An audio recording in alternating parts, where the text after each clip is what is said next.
আসসালামু আলাইকুম প্রিয় বন্ধু শরীদ স্নেহভাজন।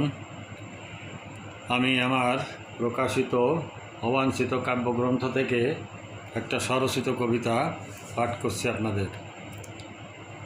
শিরোনাম নিয়তির বিধান।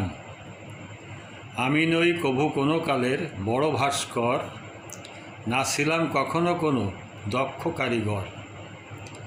বড় অবেলায় মনে আমার সাধ জাগে গড়তে এমনই কিছু যা হয়নি আগে।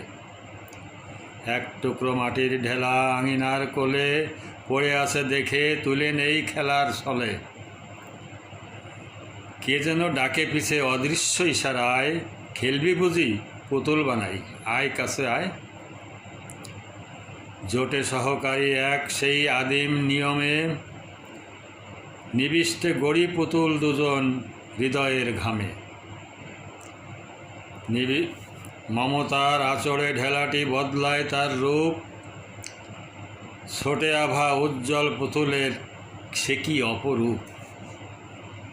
সারা দুনিয়াতে আছে যত বিশেষণ, জড়ো করে দেখি তবু তার হয় না সমান।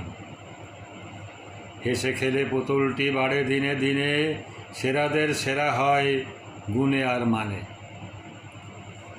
আগলে রাখি সদা অতি সযতনে, না পড়ে প্রভাব কোনো অশুভ ক্ষণে। দুনিয়ায় আছে যত হিংসা দেশ কালী, মুক্ত থাকে যেন অশুভ সকলই।